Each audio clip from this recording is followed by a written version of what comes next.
जय हिंद दोस्तों, जैसा कि आप सभी को पता है कि उत्तर प्रदेश का बजट पेश किया जा चुका है माननीय वित्त मंत्री सुरेश खन्ना जी के द्वारा। तो चलिए देखते हैं कि उन्होंने बजट में कौन-कौन सी बातें कही हैं। वे माननीय अध्यक्ष महोदय को संबोधित करते हुए कहते हैं कि आपकी अनुमति से मैं वित्तीय वर्ष 2025-26 का बजट प्रस्तुत करता हूँ। मान्यवर, इस वर्ष परम पावन तीर्थ नगरी प्रयागराज में महाकुंभ 2025 का भव्य आयोजन हो रहा है। हम सभी जानते हैं कि महाकुंभ 144 वर्षों में आता है। यह हम सभी के लिए ही नहीं अपितु संपूर्ण भारत देश और पूरे विश्व के लिए परम सौभाग्य का विषय है। हम अपने जीवन काल में आस्था, संस्कृति और मानवता के समागम के इस महापर्व के भागी बन सकें। कुंभ का वर्णन ऋग्वेद एवं अथर्ववेद में मिलता है। यह भारत की प्राचीन सांस्कृतिक एवं धार्मिक आड़ोचिकता का परिचायक है। कुंभ मात्र एक धार्मिक सांस्कृतिक मेला ही नहीं, यह एक दुर्लभ खगोलीय घटना भी है। प्रयागराज में आयोजित होने वाले महाकुंभ के विषय में पुराणों में यह श्लोक मैं पढ़ना चाहूंगा। मेष राशिगते जीवे मकरे चंद्रभास्करौ अमावस्या यदा योगा कुंभस्य स्थिरतके नायका। अर्थात बृहस्पति मेष राशि में तथा चंद्र और सूर्य मकर राशि में जब आते हैं और अमावस्या तिथि हो तो तीर्थों के नायक प्रयाग में कुंभ योग होता है। हमारी प्राचीन आस्था, धर्म और संस्कृति के प्रतीक कुंभ योग को अनादिकाल से सर्वश्रेष्ठ साक्षात मुक्ति पथ संज्ञा दी गई है। कुंभ में देश विदेश से आए लगभग 53 करोड़ से अधिक श्रद्धालुओं ने प्रतिभाग किया है। यह संपूर्ण विश्व में मनुष्यों का विशालतम समागम था, जिसका भव्य आयोजन एवं आयोजन की सराहना भी सभी ने मुक्तकंठ से की है। संभवतः इस सदन में उपस्थित सम्मानित सदस्यों ने मानवता के इस महापर्व में प्रतिभाग किया होगा। आगे वह कहते हैं कि मान्यवर, हमारे यशस्वी प्रधानमंत्री श्री नरेंद्र मोदी जी तथा हमारे तेजस्वी मुख्यमंत्री योगी आदित्यनाथ जी के कुशल नेतृत्व में उत्तर प्रदेश ने पिछले लगभग 8 वर्षों में प्रत्येक क्षेत्र में अभूतपूर्व प्रगति की है। चाहे वह कानून व्यवस्था हो, आर्थिक विकास हो, औद्योगिक विकास हो, दुर्बल वर्गों का विकास हो की मुख्यधारा में लाना हो, गरीबी उन्मूलन हो, अव्यवस्थापना का विकास हो अथवा वित्तीय समावेशन हो। हमने चिकित्सा सुविधाओं का तीव्र विकास किया है। प्रत्येक क्षेत्र में आधुनिक तकनीक के प्रयोग और नवाचार को विशेष रूप से बढ़ावा दिया गया है। आगे वह कहते हैं कि माननीय मुख्यमंत्री जी द्वारा प्रदेश की अर्थव्यवस्था को 1 ट्रिलियन डॉलर बनाए जाने का लक्ष्य रखा गया है। इस हेतु राज्य सरकार द्वारा 10 सेक्टर यथा कृषि एवं संवर्गीय सेवाएं, अवस्थापना उद्योग, आईटी एवं इलेक्ट्रॉनिक्स, स्वास्थ्य एवं परिवार कल्याण, शिक्षा, पर्यटन, नगर विकास, वित्तीय सेवाएं, ऊर्जा, पूंजी निवेश आदि चिन्हित करते हुए सेक्टरवार कार्य योजना तैयार की गई है। प्रदेश सरकार के संबंधित विभागों द्वारा सेक्टर कार्य योजना पर कार्य चल रहा है, जिसकी समीक्षा नियमित रूप से की जा रही है। सुचारू नीति कार्यान्वयन, व्यापार को आसान बनाने, इज ऑफ डूइंग बिजनेस तथा निवेश आकर्षित करने के लिए सतत विकास के कार्य के प्रति समर्पण भाव से प्रदेश के समस्त अंचलों में संतुलित निवेश का समग्र प्रवाह एवं नागरिकों के जीवन में उन्नयन के लिए दीर्घकालिक मूल्यों एवं व्यवस्थाओं को सुनिश्चित किया गया है। हमारी सरकार राज्य को एक मुख्य निवेश केंद्र तथा देश के ग्रोथ इंजन के रूप में स्थापित करने के अपने मिशन को कार्यान्वित करने हेतु प्रतिबद्ध है। जिस तरह से माननीय मुख्यमंत्री जी द्वारा एक तपोनिष्ठ कर्मयोगी के समान अहर्निश प्रदेश के विकास के लिए किया गया कार्य है, उसके बारे में मैं कहना चाहूँगा। जिस दिन से चला हूँ मेरी मंजिल पर नज़र है, आंखों ने कभी मील का पत्थर देखा नहीं। महोदय, हाल के वर्षों में उत्तर प्रदेश में निवेश, आकर्षण, औद्योगिक एवं अवस्थापना विकास में उल्लेखनीय प्रगति हुई है तथा प्रदेश भारत में सबसे पसंदीदा निवेश गंतव्य के रूप में उभरा है। राज्य सरकार द्वारा अवस्थापना सुविधाओं का त्वरित विकास किया गया है। कई निवेशमुख नीतियां घोषित की गई हैं तथा कारोबारी माहौल एवं अभूतपूर्व सुधार किया गया है, जिससे प्रदेश की छवि की आर्थिक रूप से पिछड़े राज्य से परिवर्तित होकर एक प्रगतिशील राज्य के रूप में स्थापित हुई है। विश्व स्तरीय इंफ्रास्ट्रक्चर विकसित करने में उत्तर प्रदेश ने उल्लेखनीय प्रगति की है। राज्य में विकसित हो रही वायु, जल, सड़क एवं नेटवर्क की कनेक्टिविटी से राज्य के उद्योगों एवं मैन्युफैक्चरिंग इकाइयों को अपना माल भारत से विदेशों के बाजारों में भेजने के लिए परिवहन के विभिन्न साधनों के बीच निर्बाध रूप से स्विच करने की सुविधा प्रदान करेगी। कानून व्यवस्था तथा विद्युत आपूर्ति में अभूतपूर्व सुधार सक्रिय नीतिगत निरूपण एवं इन्वेस्ट यूपी में निवेश सारथी, निवेश मित्र तथा ऑनलाइन प्रोत्साहन लाभ संबंधी प्रणाली जैसे डिजिटल सेवाओं से निवेश प्रक्रिया में पारदर्शिता सुनिश्चित की गई है, जिससे निवेशकों का विश्वास बढ़ा है तथा राज्य में व्यापार करने के लिए अनुकूल वातावरण सृजित हुआ है। महोदय, नीति आयोग भारत सरकार द्वारा वित्तीय वर्ष 2014-15 में 2000 से 2022-23 तक की अवधि के लिए राज्यों की राजकोषीय स्थिति के संबंध में रिपोर्ट प्रकाशित की गई है। इसमें उत्तर प्रदेश को अग्रणी फ्रंट एनर राज्य की श्रेणी में रखा गया है। समेकित फिस्कल हेल्थ इंडेक्स जो वर्ष 2014 से 19 की अवधि में 33.0 तथा 2022-23 से बढ़कर 45.9 हो गया है। रिपोर्ट के अनुसार व्यय की गुणवत्ता में व्यापक सुधार हुआ है। वर्ष 2018 से 23 की अवधि में पूंजीगत व्यय कुल व्यय के 16.8% से 19.3% के मध्य रह गया है।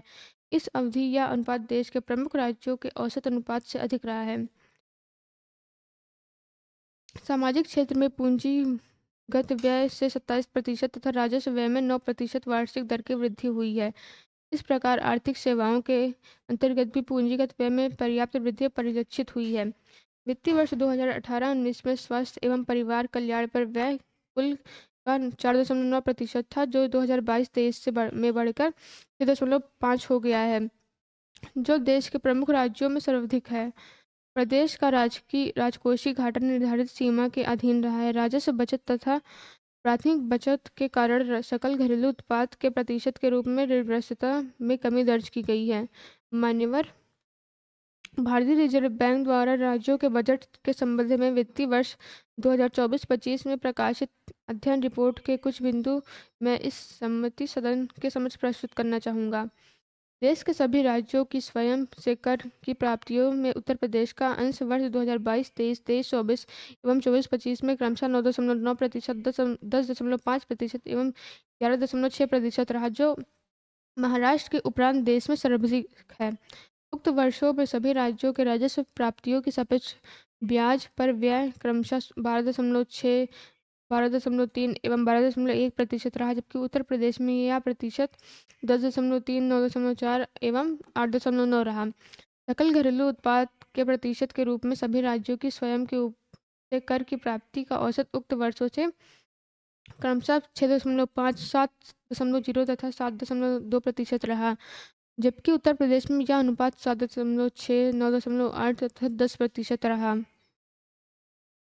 इस अवधि में सकल राज्य घरेलू उत्पाद के प्रतिशत के रूप में सभी राज्यों के विकास क्रमशः व्यय 10.9, 11.9 एवं 12% रहा, जबकि उत्तर प्रदेश में यह औसतन क्रमशः 13.8, 16 एवं 16.7% रहा।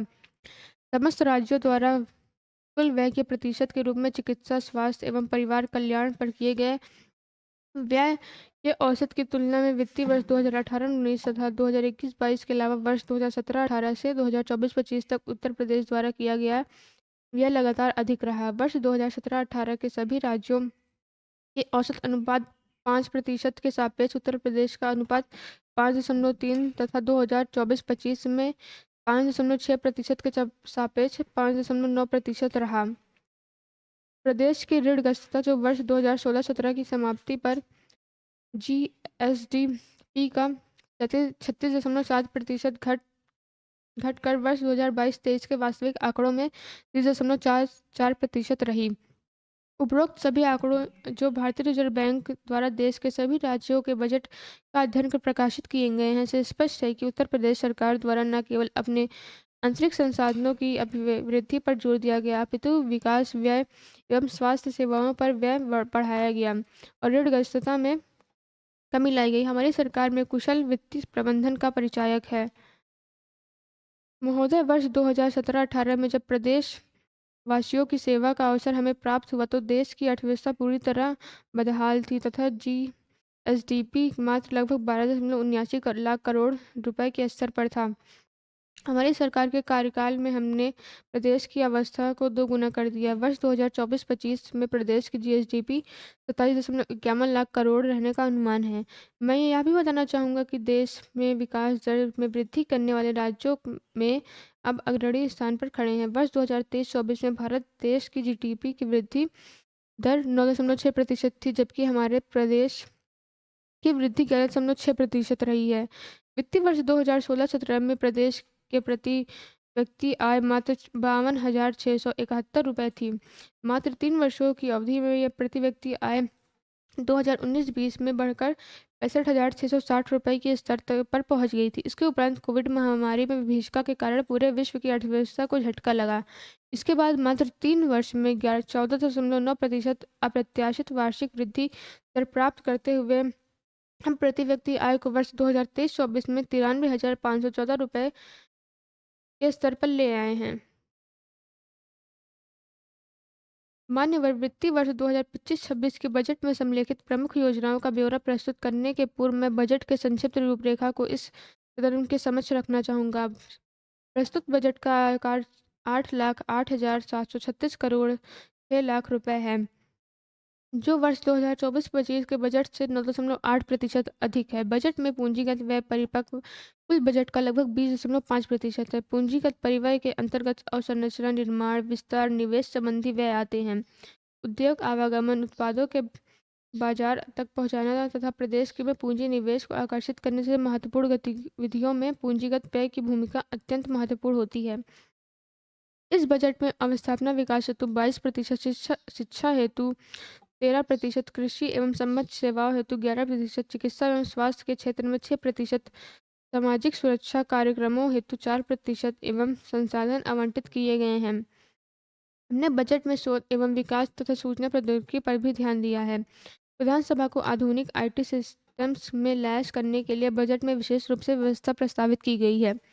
यह प्रक्रिया आगे भी चलती रहेगी। प्रदेश में आर्टिफिशियल इंटेलिजेंस के क्षेत्र में एक हब के रूप में विकसित करने हेतु आर्टिफिशियल इंटेलिजेंस सिटी की स्थापना तथा साइबर सिक्योरिटी में टेक्नोलॉजी रिसर्च ट्रांसलेशन पार्क की स्थापना नई बजट योजना में सम्मिलित की गई है। प्रदेश की प्राथमिक एवं उच्चतर माध्यमिक विद्यालयों में आईटीसी लैब तथा स्मार्ट क्लासेस की स्थापना पर कार्य किया जा रहा है। राजकीय पॉलिटेक्निक में स्मार्ट क्लासेस तथा पूर्णतः डिजिटल लाइब्रेरी की स्थापना की योजना प्रस्तावित की गई है। आर्टिफिशियल इंटेलिजेंस को बढ़ावा देने हेतु सेंटर ऑफ एक्सीलेंस की स्थापना प्रस्तावित की गई है। प्रदेश में साइंस सिटी, विज्ञानों पार्कों एवं नस्यशालाओं की स्थापना एवं नवीकरण की कार्य योजना बनाई जा रही है।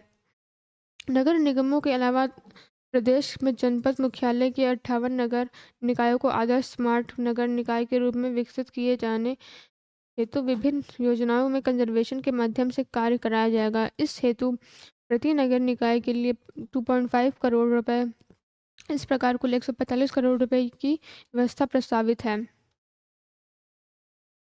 मैं इस सम्मानित सदन को बताना चाहूँगा कि उत्तर प्रदेश भवन एवं अन्य निर्माण कर्मकार कल्याण बोर्ड द्वारा प्रदेश के जिला मुख्यालयों में कामगार श्रमिक अड्डे बनाने की योजना पर कार्य किया जाएगा, जिसमें कैंटीन, पानी पीने का पानी, स्नानघर, शौचालय की व्यवस्था कराई जाएगी। मान्यवर हमारी सरकार द्वारा गांधी जयंती के अवसर पर 2 अक्टूबर 2024 से जीरो पॉवर्टी अभियान का आरंभ किया गया है। इस अभियान के अंतर्गत प्रत्येक ग्राम पंचायत के निम्नतम परिवारों को चिन्हित करते हुए उनकी मूलतः जरूरतों को पूरा करने के लिए उनकी वार्षिक आय 1,25,000 रुपये से कम स्तर तक लाए जाने हेतु कार्यवाही की जा रही है। प्रदेश के विभिन्न वर्गों में उत्थान एवं सशक्तिकरण से संबंधित संक्षिप्त विवरण इस प्रकार संबंधित सदन के समक्ष प्रस्तुत करना चाहूँगा। किसान प्रधानमंत्री किसान सम्मान निधि योजना के अंतर्गत 3 करोड़ कृषकों को लगभग 79,500 करोड़ रुपए की धनराशि डीबीटी के माध्यम से हस्तांतरित की गई है। प्रधानमंत्री फसल बीमा योजना के अंतर्गत वित्तीय वर्ष 2025-26 में लगभग 10 लाख बीमित कृषकों को लगभग 493 करोड़ रुपए क्षतिपूर्ति भुगतान कराया गया है।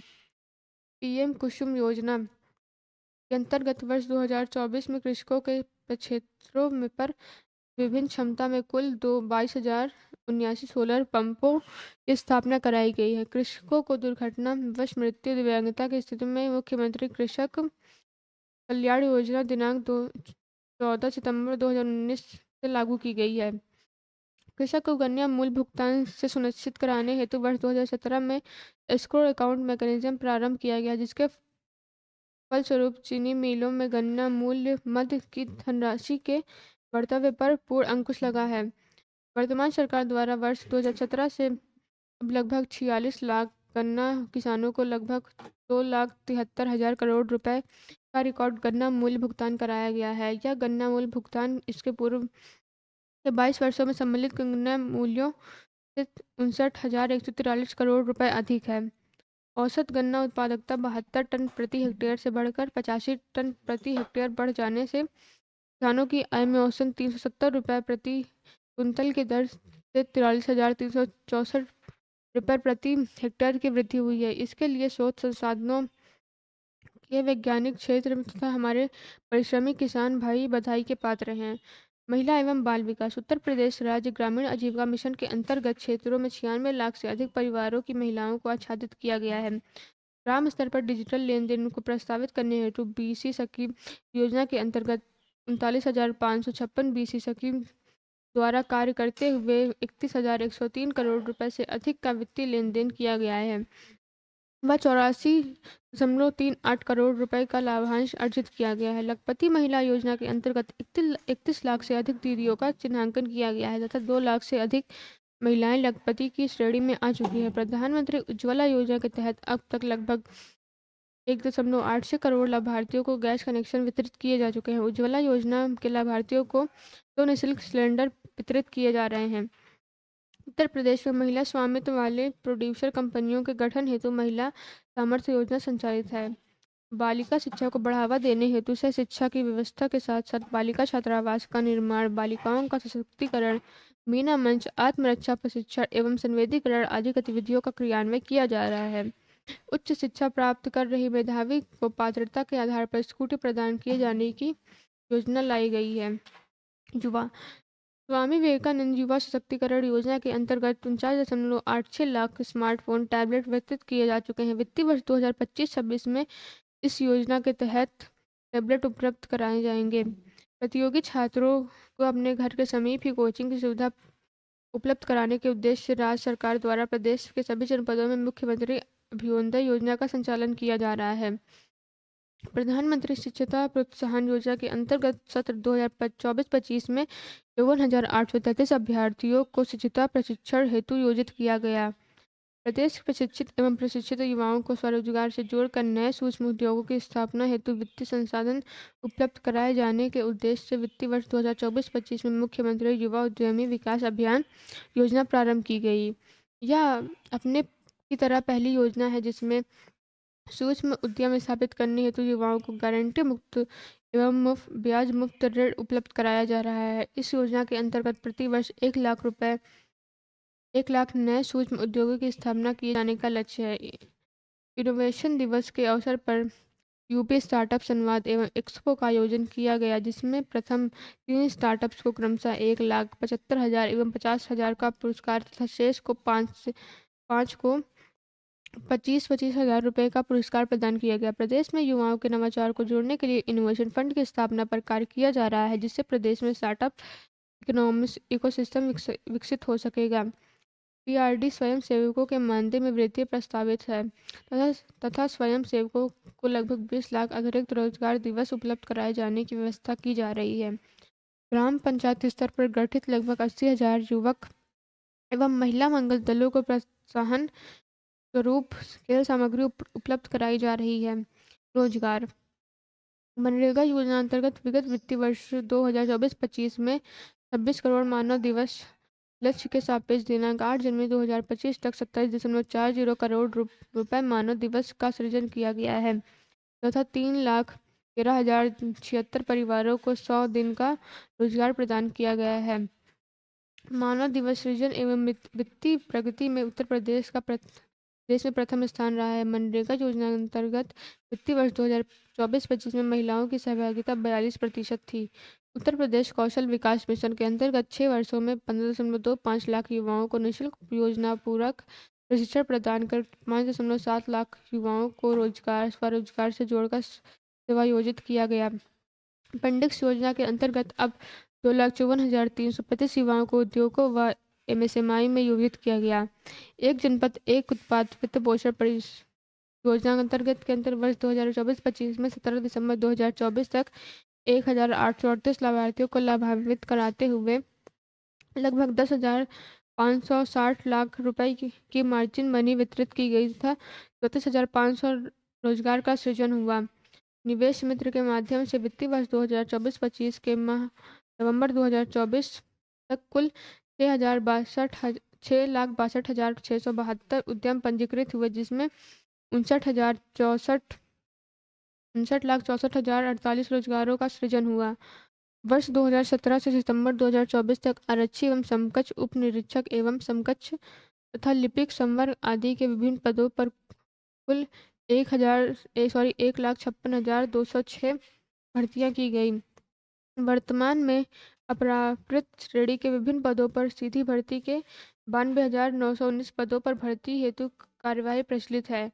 लगभग 96 लाख एमएसएमई इकाइयों की संख्या तथा 1.65 करोड़ लोगों को रोजगार उपलब्ध कराने के दृष्टिकोण से उत्तर प्रदेश के सभी राज्य में अग्रणी है। श्रमिक कल्याण मातृ शिशु एवं बालिका मदद योजना के अंतर्गत माह सितंबर 2024 तक 6,22,974 लाभार्थी हैं। निर्माण कामगार वृत्ति व दिव्यांगता सहायता योजना के अंतर्गत माह सितंबर 2024 तक 41,453 लाभार्थी हैं। कन्या विवाह सहायता योजना के अंतर्गत पंजीकृत श्रमिक के कुल 2 बालिकाओं के स्वजातीय विवाह की स्थिति में 55,000 रुपये तथा अंतर्जातीय विवाह की स्थिति में 61,000 रुपये की रकम दिए जाने का प्राविधान है। निर्माण कामगार गंभीर बीमारी सहायता योजना के अंतर्गत गंभीर बीमारियों के इलाज सरकारी अस्पतालों में कराए जाने के व्यय की 100% प्रतिपूर्ति कराई जा रही है। उत्तर प्रदेश भवन एवं अन्य निर्माण कर्मकार बोर्ड में पंजीकृत निर्माण श्रमिकों को प्रधानमंत्री जन आयोग योजना मुख्यमंत्री जन आयोग योजना से आच्छादित कराए जाने की कार्यवाही की जा रही है। आवासीय विद्यालय योजना प्रदेश में 12 जनपदों में संचालित है, जिसमें प्रत्येक विद्यालय में 100 बालक एवं बालिकाओं को प्रवेशित किए जाने का प्रावधान है। निर्माण श्रमिकों के बच्चों को निःशुल्क गुणवत्तापूर्ण एवं उद्देश्य पूर्वक शिक्षा उपलब्ध कराए जाने की दृष्टि से प्रदेश मंडल में 360 बच्चों की क्षमता वाला एक अटल आवासीय विद्यालय स्थापित है। इस विद्यालय की क्षमता भविष्य में बढ़कर 1,000 प्रति विद्यालय किया जाएगा। वित्तीय समावेशन वर्ष 2024-25 में बैंकों द्वारा प्रदेश में ऋण वितरण हेतु तैयार की गई वार्षिक ऋण योजना के अंतर्गत द्वितीय त्रैमासिक तक 2.5 लाख करोड़ रुपए तक ऋण वितरण बैंकों के माध्यम से कराया गया है। वर्तमान में प्रदेश में बैंकों की 20,416 शाखाएं एवं 4,932 बैंक मित्र एवं बीसी सखी तथा 18,747 एटीएम सहित कुल 4,40,095 बैंकिंग केंद्रों के माध्यम से बैंकिंग सुविधाएं उपलब्ध कराई जा रही हैं। प्रधानमंत्री जनधन योजना के अंतर्गत प्रदेश 9.57 करोड़ खातों के साथ देश में प्रथम स्थान पर है। प्रधानमंत्री सुरक्षा बीमा योजना अंतर्गत अब प्रदेश में 6.52 करोड़ नामांकन के साथ उत्तर प्रदेश प्रथम स्थान पर है। प्रधानमंत्री जीवन ज्योति बीमा योजना अंतर्गत अब प्रदेश में 2.28 करोड़ नामांकन के साथ उत्तर प्रदेश प्रथम स्थान पर है। अटल पेंशन योजना अंतर्गत अब प्रदेश में 1.2 करोड़ नामांकन के साथ देश में उत्कृष्ट प्रदर्शन रहा है। कानून व्यवस्था मान्यवर किसी भी समाज में सामाजिक आर्थिक उत्थान के लिए सुदृढ़ कानून व्यवस्था को होना पहली शर्त है। जब हमारी सरकार ने अपने पहले कार्यकाल में कार्यभार संभाला था तो उस समय प्रदेश इस प्रकार की विषम कानून व्यवस्था और गुंडा राज की गिरफ्त में था, यह तो सभी को मालूम है। हमारे तेजस्वी मुख्यमंत्री जी के नेतृत्व एवं मार्गदर्शन निर्देशन में हमारी सरकार द्वारा प्रदेश में अपराध के प्रति जीरो टॉलरेंस की नीति अपनाते हुए गुंडा माफियों को और हर अपराध पेशा लोगों के विरुद्ध अभियान चलाया कर कार्रवाई की गई। कश्ती चलाने वाले ने जब हार के दी पदवार हमें, लहर लहर तूफान मिले और संग संग मझधार हमें, फिर भी दिखलाया है हमने आगे दिखा भी देंगे। इन हालातों में आता है दरिया करना पार हमें। अभियोजन की प्रक्रिया को सुदृढ़ बनाते हुए अपराधियों को विभिन्न न्यायालयों से सजा दिलाई गई। वर्ष 2017 से दिसंबर 2024 तक प्रदेश के चिन्हित 68 माफिया अपराधियों के विचारहीन अभियोगों के प्रभावी पैरवी कर 73 अभियोगों में 31 माफिया अपराधियों को आजीवन कारावास कारावास अथवा अर्थदंड की सजा से दंडित कराया गया, जिसमें 2 को फांसी की सजा हुई। महिला एवं नाबालिगों के विरुद्ध अपराधों में 27,425 अभियोगों, पॉस्को अधिनियम अधिनियम की 11,254 अभियोगों एवं दहेज हत्या के 3,775 अभियोगों में अभियुक्तों को सजा दिलाई गई। साइबर अपराध में प्रयुक्त 13,83,232 मोबाइल नंबर ब्लॉक कराए गए। देश में प्रथम स्थान वर्ष 2017 से दिनांक 31 दिसंबर 2024 तक कुल पंजीकृत 77,210 अभियोगों के सापेक्ष में 66,475 अभियोगों का निस्तारण कर 43,202 अभियुक्तों गणों के विरुद्ध कार्रवाई करते हुए रुपए 320.98 करोड़ की धनराशि बरामद की गई। अपराधों पर अंकुश लगाए जाने की प्रभावी कार्यवाही के तहत दिनांक 20 मार्च 2017 से 23 जनवरी 2025 तक देश के विभिन्न जनपदों के दुर्दांत अपराधियों के विरुद्ध कार्यवाही के दौरान 221 अपराधी मुठभेड़ में मारे गए एवं 8,022 घायल हुए। वर्ष 2017 से पूर्व उत्तर प्रदेश में मात्र 4 विधि विज्ञान प्रयोगशालाएं स्थापित थी। वर्ष 2017 के पश्चात 8 नए जनपद मंडल एवं विधि विज्ञान प्रयोगशालाएं की स्थापना की गई। जनपद अयोध्या, बस्ती, बांदा, आजमगढ़, मिर्जापुर एवं सहारनपुर में 6 नई विज्ञान प्रयोगशालाएं स्थापित का कार्य प्रचलित है। कारागार प्रशासन प्रदेश की 74,000 कारागारों एवं जनपद न्यायालयों में संचालित वीडियो कॉन्फ्रेंसिंग इकाइयों से बंदियों की रिमांड की कार्यवाही हो रही है। कारागारों की सुरक्षा व्यवस्था हेतु लगभग 4800 सीसीटीवी कैमरे स्थापित हैं, जिसके फीड प्राप्त किए जाने हेतु मुख्यालय में वीडियो वॉल स्थापित है। 24 कारागारों में 3G क्षमता के 271 मोबाइल फोन जैमर स्थापित है। मान्यवर आज से 7-8 साल पहले प्रदेश में चिकित्सा सुविधाएं अत्यंत ही जर्जर अवस्था में थी। प्रदेश की विभिन्न क्षेत्रों में संक्रामक रोगों से बड़े पैमाने पर मौतें हुआ करती थी। प्रदेश रोगों की पहचान, रोकथाम और इलाज की व्यवस्था जनमानव की उपलब्ध नहीं थी। हमने कोविड वैश्विक बीमारी का दौर भी देखा है। इसके दौरान प्रदेश में जिसकी कुशलता के साथ ही इसकी विभीषिका का भी सामना किया गया, उसकी प्रशंसा विश्व स्तर पर की है। आज प्रदेश में चिकित्सा सुविधाओं का प्रसार जिस प्रकार हुआ है और जो लगातार हो रहा है वह अद्भुत है। रात कितनी भी भले हो चाहे, आखिर में उसे मात खानी ही पड़ेगी रोशनी के हाथ से। चिकित्सा शिक्षा वर्तमान में प्रदेश में 80 मेडिकल कॉलेज, जिसमें 44 राज्य सरकार द्वारा संचालित हैं एवं 36 निजी क्षेत्र में हैं। प्रदेश में 2 एम्स द्वारा IMS PHU वाराणसी तथा जवाहरलाल नेहरू मेडिकल कॉलेज अलीगढ़ संचालित है। प्रदेश 2024-25 में 13 स्वशासी चिकित्सा महाविद्यालय एवं PPD मोड पर 3 जनपदों महाराजगंज, संभल तथा शामली में नवीन मेडिकल कॉलेज स्थापित किए गए हैं। वर्तमान में प्रदेश में राजकीय व निजी क्षेत्र में मेडिकल कॉलेजों,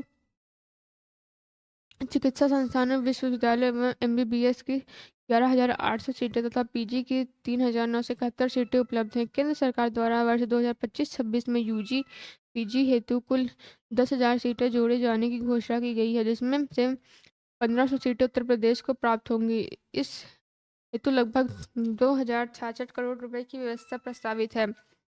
वर्ष 2017 में सरकारी मेडिकल कॉलेजों में सुपर स्पेशलिटी की कुल सीटों की संख्या 120 थी। शैक्षणिक सत्र 2024-25 में सीटों की संख्या बढ़ाकर 250 किया गया। जनपद बलिया में बलरामपुर में स्वशासी राज्य चिकित्सा महाविद्यालय की स्थापना हेतु 27 करोड़ रुपए 25 करोड़ रुपए की व्यवस्था प्रस्तावित है। चिकित्सा, स्वास्थ्य एवं परिवार कल्याण आयुष्मान भारत प्रधानमंत्री जन आरोग्य योजना अंतर्गत 5.13 करोड़ लोगों को आयुष्मान कार्ड बनाए गए हैं। आयुष्मान कार्ड बनाने में पूरे देश में उत्तर प्रदेश का प्रथम स्थान है। प्राथमिक स्वास्थ्य इकाइयों को आयुष्मान आरोग्य मंदिर के रूप में उच्चीकृत किया जा रहा है। वर्तमान में कुल 22,681 आयुष्मान आरोग्य मंदिर स्थापित हैं। उपकेंद्रों पर टेलीकॉन कॉन्टेंशन प्रारंभ कर ग्रामीण क्षेत्र में चिकित्सा सुविधाएं उपलब्ध कराने का आरंभ जुलाई 2020 से कर दिया गया है। प्रदेश में राष्ट्रीय स्वास्थ्य मिशन द्वारा पोषित पीपीपी मोड पर निःशुल्क डायलिसिस सेवाएं उपलब्ध कराई जा रही हैं। प्रदेश में राष्ट्रीय मिशन द्वारा पीपीडी मोड पर जनपदीय चिकित्सालय में सिटी स्कैन की निःशुल्क सेवा उपलब्ध कराई जा रही है। आयुष प्रदेश के विभिन्न जनपदों में वर्तमान में लगभग 21,110 आयुर्वेदिक, 254 यूनानी एवं 15,085 होम्योपैथिक चिकित्सालयों के साथ ही 8 आयुर्वेदिक कॉलेज एवं उनसे संबद्ध चिकित्सालय, 2 यूनानी कॉलेज एवं उनसे संबंधित चिकित्सालय तथा 2 होम्योपैथिक कॉलेज एवं उनसे संबद्ध चिकित्सालय संचालित हैं। वित्तीय वर्ष 2024-25 में महायोगी गुरु गोरखनाथ आयुष विश्वविद्यालय गोरखपुर का निर्माण कार्य पूर्ण किया जाना, जनपद अयोध्या में राजकीय आयुर्वेदिक महाविद्यालय का निर्माण कार्य पूर्ण किया जाना, जनपद वाराणसी में राजकीय होम्योपैथिक मेडिकल कॉलेज की स्थापना कराया जाना लक्षित है। अवस्थापना एवं औद्योगिक विकास मान्यवर जब वर्ष 2017 में हमने कार्यभार संभाला था, उस समय प्रदेश में औद्योगिक विकास पूरी तरीके से रुका पड़ा था। उद्योग प्रदेश में विस्थापित हो रहे थे। उस समय कोई यह कल्पना भी नहीं कर सकता था कि प्रदेश में उद्योग धंधे भी, परंतु दृढ़ संकल्प, आत्मविश्वास एवं लक्ष्य प्राप्ति के अथक प्रयासों से कुछ भी संभव है। लोग कहते हैं कि बदलता है जमाना, अक्सर खास हैं वे जो जमाने को बदल देते हैं। राज्य सरकार द्वारा ग्लोबल इन्वेस्टर्स समिट का सफलतम आयोजन किया गया, जिसमें लगभग 36 करोड़ रुपए के निवेश के एमओयू पर हस्ताक्षर किए गए। उक्त समिट के 1 वर्ष के अंदर ही 6.50 लाख करोड़ रुपए से अधिक निवेश से या तो वाणिज्यिक उत्पादन प्रारंभ हो गया अथवा संबंधित परियोजनाएं निर्माणाधीन है, जो अब तक सबसे बड़ी उपलब्धि है। राज्य सरकार द्वारा प्रदेश में 4 नए एक्सप्रेसवेज का निर्माण लिया गया है। आगरा लखनऊ एक्सप्रेसवे से गंगा एक्सप्रेसवे, कौसिया जनपद हरदोई वाया फर्रुखाबाद तक प्रवेश नियंत्रित ग्रीनफील्ड एक्सप्रेसवे का निर्माण कराया जाएगा, जिसके लिए 900 करोड़ रुपए की व्यवस्था प्रस्तावित है। गंगा एक्सप्रेसवे को प्रयागराज, मिर्जापुर, वाराणसी, चंदौली होते हुए सोनभद्र से जोड़ने के लिए विंध्य एक्सप्रेसवे के निर्माण के लिए 50 करोड़ रुपए की व्यवस्था प्रस्तावित है। मेरठ के हरिद्वार से जुड़ते हुए गंगा एक्सप्रेसवे के विस्तारीकरण एक्सप्रेसवे का निर्माण प्रस्तावित है, जिसके लिए 50 करोड़ रुपए की व्यवस्था कराई गई है। बुंदेलखंड रीवा एक्सप्रेसवे के निर्माण प्रस्तावित है, जिसके लिए 10 करोड़ रुपए की व्यवस्था कराई जा रही है। बुंदेलखंड एक्सप्रेसवे के साथ डिफेंस इंडस्ट्रियल कॉरिडोर परियोजना हेतु 461 करोड़ रुपए की व्यवस्था प्रस्तावित है। इसके अंतर्गत लगभग 9,500 करोड़ रुपए का निवेश अनुमानित है। लखनऊ में आर्टिफिशियल इंटेलिजेंस सिटी के विकास हेतु 5 करोड़ रुपए की व्यवस्था प्रस्तावित है। साइबर सुरक्षा में टेक्नोलॉजी ट्रांसलेशन रिसर्च पार्क की स्थापना हेतु 3 करोड़ रुपए की व्यवस्था प्रस्तावित है। सूक्ष्म लघु एवं मध्यम उद्यम प्रदेश की अर्थव्यवस्था में सूक्ष्म लघु एवं मध्यम उद्यमों का बहुत महत्वपूर्ण स्थान है। एमएसएमई सेक्टर एक महत्वपूर्ण रोजगार परक सेक्टर है। इस प्रकार इन उद्यमों के विकास से जहां प्रदेश का समावेशी विकास होता है, वहीं रोजगार सृजन की असीम संभावनाएं भी उत्पन्न होती हैं। प्रदेश में शिक्षित एवं प्रशिक्षित युवाओं को स्वरोजगार से जोड़कर नए सूक्ष्म उद्योगों की स्थापना हेतु वित्तीय संसाधन उपलब्ध कराए जाने के उद्देश्य से वर्ष 2024-25 में मुख्यमंत्री युवा उद्यमी विकास अभियान प्रारंभ किया गया। योजना हेतु वित्तीय वर्ष 2025-26 के बजट में 1,000 करोड़ रुपए की व्यवस्था प्रस्तावित है। मुख्यमंत्री युवा स्वरोजगार योजना हेतु 225 करोड़ रुपए की व्यवस्था प्रस्तावित है। हथकरघा एवं वस्त्रोद्योग हथकरघा उद्योग कृषि क्षेत्र के बाद उत्तर प्रदेश का सर्वाधिक रोजगार उपलब्ध कराए जाने वाला विकेंद्रीकृत कुटीर उद्योग है। प्रदेश में लगभग 1.91 लाख हथकरघा बुनकर एवं लगभग 80,000 हाउस होल्ड हैं। प्रदेश में 2.5 लाख पावर लूम कार्यरत हैं, जिसके माध्यम से लगभग 5.50 लाख पावर लूम बुनकर अपने जीवनोपार्जन कर रहे हैं। पीएम मित्र योजना के अंतर्गत टेक्सटाइल पार्क की स्थापना से संबंध हेतु व्यय 300 करोड़ रुपए की व्यवस्था प्रस्तावित है। उत्तर प्रदेश वस्त्र गारंटिंग पॉलिसी 2022 को क्रियान्वयन हेतु 150 करोड़ रुपए की व्यवस्था कराई जा रही है। अटल बिहारी वाजपेयी पावरलूम विद्युत फ्लैट रेंट योजना हेतु 400 करोड़ रुपए की व्यवस्था प्रस्तावित है। खादी एवं ग्रामोद्योग। प्रदेश में ग्रामीण क्षेत्र में बेरोजगार व्यक्तियों को खादी एवं ग्रामोद्योग के माध्यम से स्वरोजगार के अवसर उपलब्ध कराने की प्रबल संभावनाएं हैं। मुख्यमंत्री ग्रामोद्योग रोजगार योजना के अंतर्गत वर्ष 2025-26 में ब्याज उपादान मद में समुचित व्यवस्था प्रस्तावित है, जिसके अंतर्गत 800 लाभार्थियों को बैंक ऋण उपलब्ध कराया जाएगा, जिससे स्थापित हो होने वाले नए उद्यमों के माध्यम से 16,000 लोगों को रोजगार उपलब्ध हो सकेगा। पंडित दीनदयाल उपाध्याय खादी विपणन विकास सहायता योजना हेतु 32 करोड़ रुपए की व्यवस्था प्रस्तावित है। उत्तर प्रदेश माटी कला बोर्ड के संचालन हेतु 11.50 करोड़ रुपए की व्यवस्था प्रस्तावित है। आईटी एवं इलेक्ट्रॉनिक्स। उत्तर प्रदेश इलेक्ट्रॉनिक्स विनिर्मित नीति 2017 के अंतर्गत 30,203 करोड़ रुपए तथा उत्तर प्रदेश सूचना प्रौद्योगिकी नीति 2017 के अंतर्गत 7,004 करोड़ रुपए का निवेश प्रदेश में हुआ। प्रदेश सरकार की डाटा सेंटर नीति के अंतर्गत पूर्व लक्षित 3 डेटा सेंटर पार्क्स के स्थान पर संशोधित नीति के अंतर्गत प्रदेश में 30,000 करोड़ रुपए के अनुमानित निवेश से 8 डाटा सेंटर पार्क्स की स्थापना तथा 900 मेगावाट क्षमता का लक्ष्य रखा गया है। सेमीकंडक्टर क्षेत्र में वैश्विक निवेशकों को आकर्षित करने के लिए उत्तर प्रदेश सेमीकंडक्टर नीति 2024 प्रख्यापित की गई है। सेमीकंडक्टर इकाइयों के लिए डेडिकेटेड प्रावधान आरंभ करने वाला उत्तर प्रदेश चौथा राज्य है। राज्य में 8 स्टेट और state of art centre excellence के केंद्रों की स्थापना के अंतर्गत प्रथम सेक्टर ऑफ एक्सीलेंस का केंद्र मेडिकल इलेक्ट्रॉनिक्स के क्षेत्र में Sanjay Gandhi post graduate institute of medical sciences में तथा आईटीआई कानपुर नोएडा के परिसर में आर्टिफिशियल इंटेलिजेंस के क्षेत्र में आईटीआई कानपुर परिसर में ड्रोन सेंटर ऑफ एक्सीलेंस स्थापित होकर परिचालन हो गए हैं। सड़क एवं सेतु। प्रदेश की अर्थव्यवस्था को $1 मिलियन तक प्रदेश सरकार के लक्ष्य के दृष्टिगत प्रदेश में नॉर्थ साउथ कॉरिडोर के विकास हेतु मार्गों चौड़ीकरण सुदृढ़ीकरण निर्माण की योजना प्रारंभ की गई है, जिसके लिए 200 करोड़ का बजट व्यवस्था प्रस्तावित है। प्रदेश में सेतुओं एवं रेल उपरिगामी उद्योगों सेतुओं के निर्माण हेतु कुल 1,450 करोड़ रुपए की बजट व्यवस्था प्रस्तावित है। राज्य राजमार्गों के चौड़ीकरण सुदृढ़ीकरण कार्यों हेतु 2,900 करोड़ रुपए की व्यवस्था प्रस्तावित है। राज्य सड़क नीति से सड़क के अनुरक्षण हेतु 3,000 करोड़ रुपए का निर्माण हेतु 2,800 करोड़ रुपए की व्यवस्था प्रस्तावित है। प्रदेश में ग्रामीण एवं पुलियों के अनुरक्षण हेतु 2,700 करोड़ रुपए की व्यवस्था प्रस्तावित किया गया है। कृषि विपणन सुविधा हेतु ग्रामीण सेवाओं सेतुओं के निर्माण हेतु 1,600 करोड़ रुपए की व्यवस्था प्रस्तावित है। शहरवासियों के आगमन को सुगम बनाने के लिए दृष्टिगत शहरों के बाईपास एवं रिंग रोड तथा चौराहों के फ्लाईओवर आदि के निर्माण हेतु 2,200 करोड़ रुपए की बजट व्यवस्था प्रस्तावित है। औद्योगिक लॉजिस्टिक पार्क हेतु मार्गों के चौड़ीकरण सुदृढ़ीकरण निर्माण कार्य हेतु 800 करोड़ रुपए की बजट व्यवस्था प्रस्तावित है। मुख्यमंत्री ग्राम योजना अंतर्गत ग्रामीण मार्गों के नवीनिर्माण पुनर्निर्माण मिसिंग लिंक के निर्माण हेतु नई योजना प्रारंभ की जा रही है। इस योजना हेतु 200 करोड़ रुपए की बजट व्यवस्था प्रस्तावित है। सड़क सुरक्षा के दृष्टिगत दुर्घटना बाहुल्य क्षेत्र के सुधार रोड सेफ्टी कार्यों एवं सौंदर्यीकरण हेतु 250 करोड़ रुपए की बजट व्यवस्था प्रस्तावित है। सिंचाई एवं जल संसाधन विभाग।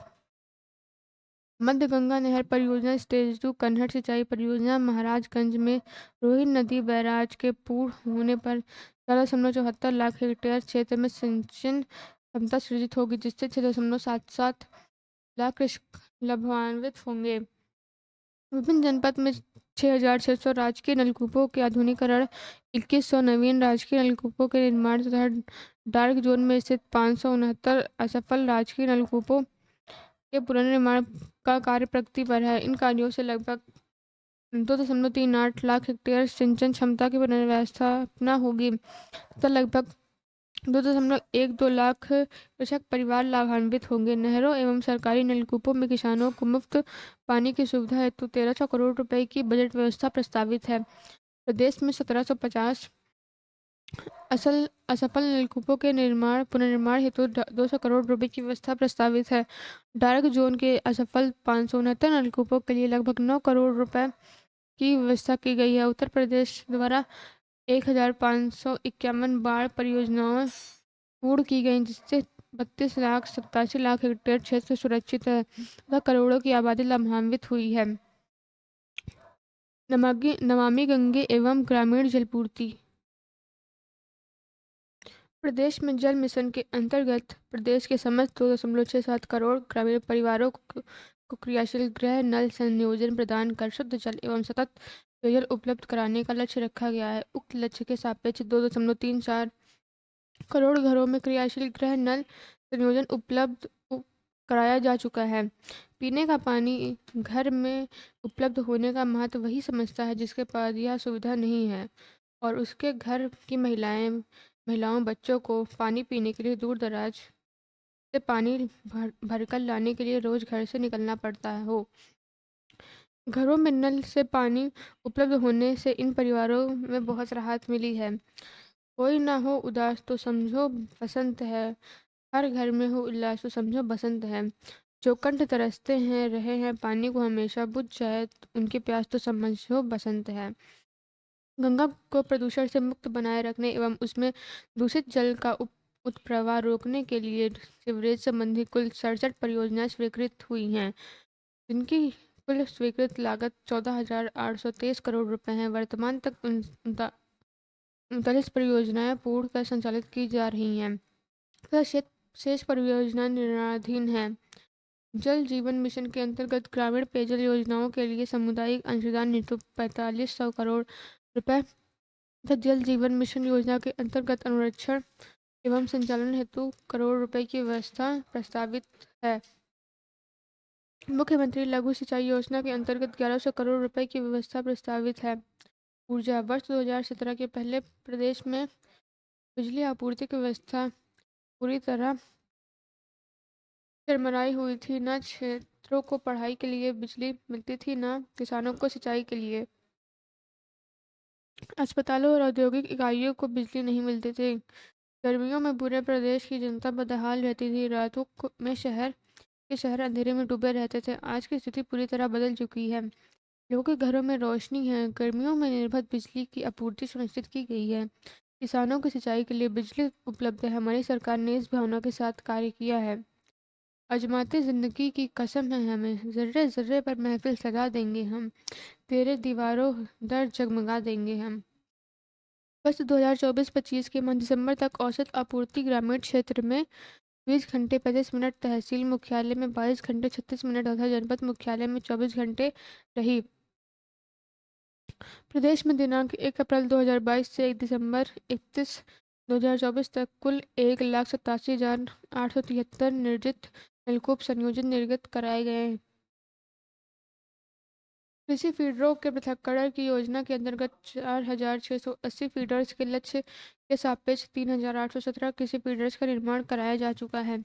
उत्तर प्रदेश राज्य विद्युत उत्पादन निगम द्वारा वर्ष 2024-25 में दिसंबर माह तक 7,140 मेगावाट ताप विद्युत उत्पादन क्षमता व संयुक्त उपक्रम में चलित 1980 मेगावाट तापन विद्युत उत्पादन करने की क्षमता 37,056 मिलियन यूनिट ताप विद्युत उत्पादन प्राप्त किया गया। गैर पारंपरिक ऊर्जा स्रोतों को बढ़ावा देने हेतु पंप स्टोरेज जल विद्युत परियोजना की स्थापना 3,953 करोड़ रुपए की लागत से प्रस्तावित है। यह परियोजना 4 वर्षों में पूर्ण होगी। परियोजना हेतु 50 करोड़ रुपए की व्यवस्था प्रस्तावित है। कोल इंडिया लिमिटेड के साथ उत्तर प्रदेश राज्य विद्युत उत्पादन निगम लिमिटेड द्वारा संयुक्त उपक्रम के रूप में जनपद जालौन में 500 मेगावाट की सौर ऊर्जा परियोजना की स्थापना प्रस्तावित है। परियोजना की लागत 2,500 करोड़ रुपए की अनुमति है। परियोजना हेतु 150 करोड़ रुपए की व्यवस्था प्रस्तावित है। एनटीपीसी ग्रीन एनर्जी लिमिटेड तथा उत्तर प्रदेश राज्य विद्युत उत्पादन निगम लिमिटेड द्वारा संयुक्त उपक्रम के माध्यम से तहसील गरौठा जनपद झांसी में 200 मेगावाट सौर ऊर्जा संयंत्र की स्थापना प्रस्तावित है, जिसकी अनुमानित लागत 500 करोड़ रुपए है। परियोजना हेतु 80 करोड़ रुपए की व्यवस्था प्रस्तावित है। अतिरिक्त ऊर्जा स्रोत प्रदेश में सौर ऊर्जा विद्युत उत्पादन को बढ़ावा देने के लिए प्रख्यापित उत्तर प्रदेश सौर ऊर्जा निधि 2022 के अंतर्गत आगामी 5 वर्षों में 22,000 मेगावाट विद्युत उत्पादन का लक्ष्य रखा गया है। अयोध्या शहर को मॉडल सोलर सिटी के रूप में विकसित किया जा रहा है। इसके अतिरिक्त प्रदेश के 16 नगर निगमों एवं नोएडा शहर को भी सोलर सिटी के रूप में विकसित किया जा रहा है। उत्तर प्रदेश राज्य जैव ऊर्जा निधि 2022 के अंतर्गत compressed biogas, biocoal, biodiesel, bioethanol से संबंधित 53 परियोजनाओं की स्वीकृति प्रदान की जा चुकी है तथा 24 परियोजनाएं स्थापित की जा चुकी हैं। सौर ऊर्जा नीति 2022 के अंतर्गत रोजगार सृजन एवं कौशल विकास हेतु वर्ष 2025-26 में 3,000 सूर्य मित्रों को कौशल विकास हेतु प्रशिक्षण दिया जाएगा। आवासीय एवं शहरी नियोजन प्रधानमंत्री आवास योजना शहरी के अंतर्गत लगभग 17 लाख आवास पूर्ण कर अभ्यर्थियों को आवंटित किए जा चुके हैं। राष्ट्रीय राजधानी क्षेत्र में रीजनल रैपिड ट्रांजिट सिस्टम का दिल्ली गाजियाबाद मेरठ कॉरिडोर संचालित है। संपूर्ण कॉरिडोर का निर्माण कार्य जून 2025 तक पूरा किए जाने का अनुमान है। आवास एवं विकास परिषद तथा विकास प्राधिकरण में टाउनशिप विकसित किए जाने हेतु मुख्यमंत्री शहरी विस्तारीकरण नए विकास शहर प्रोत्साहन योजना लागू है। प्रदेश की राजधानी लखनऊ के आसपास के क्षेत्र में को सम्मिलित करते हुए स्टेट कैपिटल रीजन गठित किए जाने तथा अन्य रीजन्स के रीजनल प्लान तैयार किए जाने हेतु Uttar Pradesh state capital region एवं अन्य रीजन विकास प्राधिकरण अधिनियम 2024 प्रख्यापित है। स्टेट कैपिटल रीजन में 6 जिले क्रमशः लखनऊ, हरदोई, सीतापुर, बाराबंकी, रायबरेली तथा उन्नाव सम्मिलित हैं। नगर विकास अमृत योजना 2.0 के अंतर्गत अब तक लगभग 39 लाख पेयजल कनेक्शन उपलब्ध कराए गए हैं। प्रधानमंत्री आवास योजना शहरी 1.0 के अंतर्गत 3,150 करोड़ रुपए की व्यवस्था प्रस्तावित है तथा प्रधानमंत्री आवास शहरी योजना शहरी 2.0 के हेतु लगभग 1,732 करोड़ रुपए की व्यवस्था प्रस्तावित है। वर्ष 2021 के में प्रारंभ की गई अमृत 2.0 योजना हेतु 4,100 करोड़ रुपए की व्यवस्था प्रस्तावित है। मुख्यमंत्री green road infrastructure development scheme अर्कन के अंतर्गत 800 करोड़ रुपए की व्यवस्था प्रस्तावित है। प्रदेश के शहरों को बाढ़ की समस्या एवं जलभराव से मुक्ति हेतु अर्बन फ्लड एवं स्टॉर्म वाटर ड्रेनेज योजना प्रारंभ की गई है जिसके लिए 1,000 करोड़ रुपए की व्यवस्था प्रस्तावित है। मुख्यमंत्री नगरीय अल्प विकसित मलिन बस्ती विकास योजना हेतु 400 करोड़ रुपए की व्यवस्था प्रस्तावित है। नगरीय सेवा एवं अवस्थापना विकास की नई योजना हेतु 50 करोड़ रुपए की व्यवस्था प्रस्तावित है। राज्य स्मार्ट सिटी योजना हेतु 400 करोड़ रुपए की व्यवस्था प्रस्तावित है। कान्हा गौशाला एवं बेसहारा पशु आश्रय योजना हेतु 450 करोड़ रुपए की योजना प्रस्तावित है। नागरिक उड्डयन वर्ष 2017 के पूर्व प्रदेश में केवल 4 एयरपोर्ट क्रियाशील थे जबकि वर्तमान में प्रदेश में 16 एयरपोर्ट क्रियाशील हैं। प्रदेश में 4 अंतर्राष्ट्रीय एयरपोर्ट शामिल हैं। जेवर एयरपोर्ट को शीघ्र ही संचालित होने के साथ प्रदेश में 5 अंतर्राष्ट्रीय एयरपोर्ट हो जाएंगे। वाराणसी, अलीगढ़ तथा श्रावस्ती एयरपोर्ट का विस्तार, गोरखपुर एयरपोर्ट पर नए टर्मिनल भवन का विकास, आगरा एयरपोर्ट पर नए सिविल एवं तत्संबंधी सुविधाओं का विकास या ललितपुर स्थित हवाई पट्टी को एयरपोर्ट के रूप में विकसित किए जाने का निर्णय लिया गया है। घरेलू उड़ानों के अतिरिक्त उत्तर प्रदेश सरकार अब अंतर्राष्ट्रीय गंतव्यों तक उड़ने संचालित करने की दिशा में कार्य कर रही है। प्रदेश में जिस प्रकार अवस्थापना सुविधाओं का चतुर्विक विकास और आवागमन की सुविधाओं का द्रुत गति से विस्तार हुआ है वह वर्ष 2017 के पहले प्रदेश में रह रही सरकार के लिए अपने सपनों से भी शायद संभव नहीं था, परंतु लोग यहाँ ख्वाब दिखाते हैं। अक्सर हर एक ख्वाब को सच कर दिया है योगी ने। नियोजन जीरो पॉवर्टी उत्तर प्रदेश अभियान हेतु 250 करोड़ रुपए की व्यवस्था प्रस्तावित है। प्रदेश में विकास कार्यों हेतु त्वरित आर्थिक विकास योजना अंतर्गत लगभग 2,400 करोड़ रुपए की व्यवस्था प्रस्तावित है। क्रिटिकल गैप्स योजना में लगभग 152 करोड़ रुपए की व्यवस्था प्रस्तावित है। प्रदेश के पूर्वांचल तथा बुंदेलखंड क्षेत्रों में स्थित जनपदों के अंतर क्षेत्रीय विषमताओं एवं पिछड़ेपन को कम करने के उद्देश्य से क्रमशः 575 करोड़ रुपए तथा 425 करोड़ रुपए की व्यवस्था प्रस्तावित है। ग्राम्य विकास महात्मा गांधी नरेगा योजना अंतर्गत वित्तीय वर्ष 2025-26 हेतु 34 करोड़ मानव दिवस का सृजन किए जाने का लक्ष्य अनुमानित है, जिसके सापेक्ष 5,372 करोड़ रुपए की व्यवस्था प्रस्तावित है। प्रधानमंत्री आवास योजना ग्रामीण के अंतर्गत 36 लाख से अधिक आवासों का निर्माण कराया जा चुका है। योजना हेतु लगभग 4,882 करोड़ रुपए की व्यवस्था प्रस्तावित है। मुख्यमंत्री आवास योजना ग्रामीण हेतु 1,200 करोड़ रुपए की व्यवस्था प्रस्तावित है। प्रधानमंत्री ग्राम सड़क योजना के अंतर्गत निर्मित सड़कों के अनुरक्षण कार्य हेतु 1,088 करोड़ रुपए की व्यवस्था प्रस्तावित है। दीनदयाल उपाध्याय ग्रामीण कौशल योजना हेतु तो 427 करोड़ रुपए का व्यय अनुमान प्रस्तावित है। उक्त योजना अंतर्गत युवाओं को प्रशिक्षण प्रदान करने के उपरांत नियोजित किया जा सकेगा। पंचायती राज स्वच्छ भारत मिशन ग्रामीण हेतु 2,045 करोड़ रुपए की बजट व्यवस्था प्रस्तावित की जा रही है। ग्राम पंचायत स्तर पर डिजिटल लाइब्रेरी की स्थापना हेतु 454 करोड़ रुपए की व्यवस्था प्रस्तावित है। ग्रामीण अंत्योदय स्थलों के विकास हेतु लगभग 244 करोड़ रुपए की व्यवस्था प्रस्तावित है। ग्रामीण क्षेत्रों में ग्रामीण स्टेडियम एवं ओपन जिम के निर्माण हेतु 125 करोड़ रुपए की व्यवस्था प्रस्तावित की गई है। मुख्यमंत्री पंचायत प्रोत्साहन पुरस्कार योजना अंतर्गत 85 करोड़ रुपए की व्यवस्था प्रस्तावित है। प्रदेश के प्रत्येक विधानसभा के ग्रामीण क्षेत्र में 12 तथा अन्य सामाजिक आयोजनों हेतु उत्सव भवन का निर्माण कराया जाना प्रस्तावित है। कृषि प्रदेश में दलहनी एवं तिलहनी फसलों के स्वेच्छाधन उत्पादन एवं उत्पादकता में वृद्धि के उद्देश्य से निःशुल्क मिनीकट वितरण कार्यक्रम संचालित किया जा रहा है। उक्त दोनों योजनाओं हेतु 50 करोड़ रुपए की व्यवस्था प्रस्तावित है। प्रदेश को प्रमाणित बीज उत्पादन के क्षेत्र में आत्मनिर्भर बनाने के लिए उत्तर प्रदेश बीज विलंबन निधि 2024 के अंतर्गत प्रदेश में सीड पार्क विकास परियोजना संचालित है, जिसके लिए 251 करोड़ रुपए की व्यवस्था प्रस्तावित है। National mission on natural farming योजना के अंतर्गत प्रदेश के समस्त जनपदों में प्राकृतिक खेती का कार्यक्रम संचालित किया जाएगा।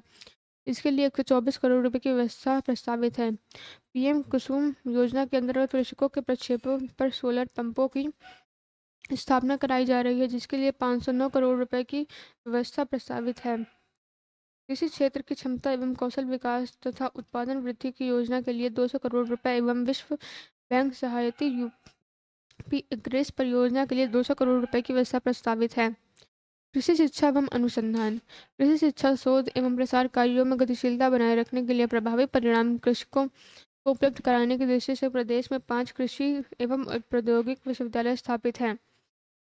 प्रदेश में 20 नए कृषि विज्ञान केंद्रों की स्थापना की गई है। प्रदेश में कुल 79 कृषि विज्ञान केंद्र संचालित हैं। जनपद कुशीनगर में महात्मा बुद्ध कृषि एवं प्रौद्योगिकी विश्वविद्यालय की स्थापना हेतु 100 करोड़ रुपए की व्यवस्था प्रस्तावित है। कृषि एवं प्रौद्योगिकी विश्वविद्यालय में शोध कार्यक्रमों हेतु 25 करोड़ रुपए की व्यवस्था प्रस्तावित है। प्रदेश में स्थापित कृषि विश्वविद्यालय महाविद्यालय एवं विभिन्न कार्यों हेतु लगभग 86 करोड़ रुपए व्यवस्था प्रस्तावित है। उद्यान एवं खाद्य प्रसंस्करण पर drop more crop micro irrigation योजना हेतु 720 करोड़ रुपए की व्यवस्था प्रस्तावित है। राष्ट्रीय औद्योगिक बागवानी मिशन हेतु 650 करोड़ रुपए योजना प्रस्तावित है। उत्तर प्रदेश खाद्य प्रसंस्करण नीति आयोग 2022 के अंतर्गत प्रोत्साहन राशि व्यवस्था हेतु 300 करोड़ रुपए का प्रावधान कराया जाना प्रस्तावित है। गन्ना विकास एवं चीनी उद्योग गन्ने की खेती एवं चीनी मिलें प्रदेशों की अर्थव्यवस्था और ग्रामीण विकास की प्रमुख धुरी है। उत्तर प्रदेश का सबसे बड़ा गन्ना उत्पादक राज्य है। गन्ना मूल्य के भुगतान हेतु 475 करोड़ रुपए की व्यवस्था प्रस्तावित है। पिपराइच चीनी मिल से 60 के एलपीडी की क्षमता की आसमानी की स्थापना हेतु 90 करोड़ रुपए तथा बंद पड़ी छाता मिल पर 2000 टीसीडी क्षमता की नई चीनी मिल एवं logistic hub warehousing complex की स्थापना हेतु 50 करोड़ रुपए की व्यवस्था प्रस्तावित है। दुग्ध विकास भारत विश्व में सर्वाधिक दूध उत्पादन करने वाला देश है। भारत में उत्तर प्रदेश सर्वाधिक दुग्ध उत्पादन करता राज्य है। दुग्ध व्यवसाय ये एकमात्र ऐसा व्यवसाय है जो ग्रामीण क्षेत्र के अनुसूचित जाति एवं पिछड़ा वर्ग के निर्बल भूमिहीन मजदूर बेरोजगारों हेतु अतिरिक्त आय का लाभप्रद साधन है। नंद बाबा दुग्ध मिशन के अंतर्गत 203 करोड़ रुपए का प्रावधान कराया जा रहा है। दुग्ध संघों के सुदृढ़ीकरण एवं पुनर्जीव करने की योजना अंतर्गत लगभग 107 करोड़ रुपए की व्यवस्था प्रस्तावित है। पशुधन प्रदेश में लगभग 12,50,000 गोवंश कुल 7,713 गोआश्रय स्थलों में संरक्षित है। मुख्यमंत्री निश्चित गोवंश सहभागिता योजना तथा पोषण मिशन के अंतर्गत 1,05,000 पशुपालकों को 1,63,000 गोवंश सुपुर्द किए गए हैं। पालतू संरक्षित एवं छुट्टा गोवंश की पहचान हेतु ट्रैकिंग कराए जाने पर योजना पर कार्य किया जाएगा। छुट्टा गोवंश के रखरखाव हेतु 200 करोड़ रुपए का प्रावधान कराया जा रहा है। बृहद गो संरक्षण केंद्रों की स्थापना के लिए 140 करोड़ रुपए की व्यवस्था कराई जा रही है। पशु चिकित्सालय पशु केंद्रों के सुदृढ़ीकरण हेतु 123 करोड़ रुपए की व्यवस्था प्रस्तावित है। मत्स्य प्रधानमंत्री मत्स्य संपदा योजना के अंतर्गत पुरुष लाभार्थियों के लिए 195 करोड़ रुपए तथा महिला अभ्यर्थियों के लिए 115 करोड़ रुपए की व्यवस्था प्रस्तावित है। प्रधानमंत्री मत्स्य संपदा योजना के अंतर्गत एकीकृत एक्वा पार्क मार्केट के निर्माण हेतु 190 करोड़ रुपए की व्यवस्था प्रस्तावित है। सहकारिता उत्तर प्रदेश कोऑपरेटिव बैंक और जिला सहकारी बैंकों को आधुनिक आईटीआई तकनीक से सुसंपन्न कराने के लिए टेक्नोलॉजी अडॉप्शन अपग्रेडेशन एवं साइबर सिक्योरिटी के प्रयोजनार्थ 10 करोड़ रुपए की व्यवस्था से नई योजना लाई जा रही है। पैक्स के माध्यम से कृषकों को कम ब्याज दर पर फसली ऋण वितरण हेतु ब्याज अनुदान के लिए 525 करोड़ रुपए की व्यवस्था प्रस्तावित है। रासायनिक उर्वरकों के अग्रिम भंडारण योजना अंतर्गत 170 करोड़ रुपए की व्यवस्था प्रस्तावित है। खाद्य एवं रसद प्रदेश और राज्य खाद्य सुरक्षा अधिनियम 213 के अंतर्गत आच्छादित 3.60 करोड़ अंत्योदय एवं पात्र गृहस्थी कार्ड धारकों को लगभग 8 लाख मीट्रिक टन राशन का निःशुल्क वितरण प्रतिमाह किया जा रहा है।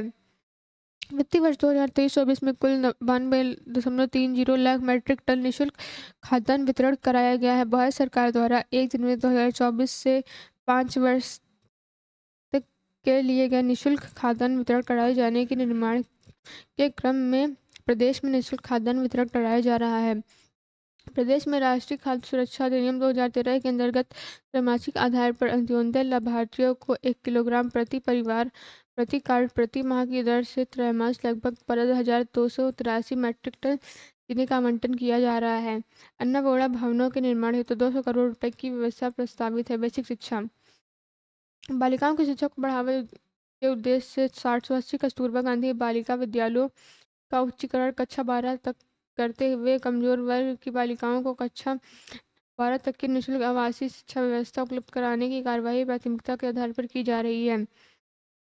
प्रदेश में प्री प्राइमरी से कक्षा 12 तक की समेकित शिक्षा के लिए अत्याधुनिक व्यवस्थापना सुविधाओं के साथ उत्कृष्ट शैक्षणिक परिवेश उपलब्ध कराने हेतु नवीन 57 प्रधानमंत्री मॉडल कंपोजिट विद्यालय स्वीकृत किए गए हैं, जिनसे वर्तमान वित्तीय वर्ष में 22 विद्यालयों के निर्माण की प्रक्रिया गतिमान है, जिसकी निर्माण इकाई लागत 25 करोड़ रुपए है। इसके अतिरिक्त प्रति विद्यालय 5 करोड़ रुपए की दर से फर्नीचर एवं उपकरण उपलब्ध कराए जाएंगे।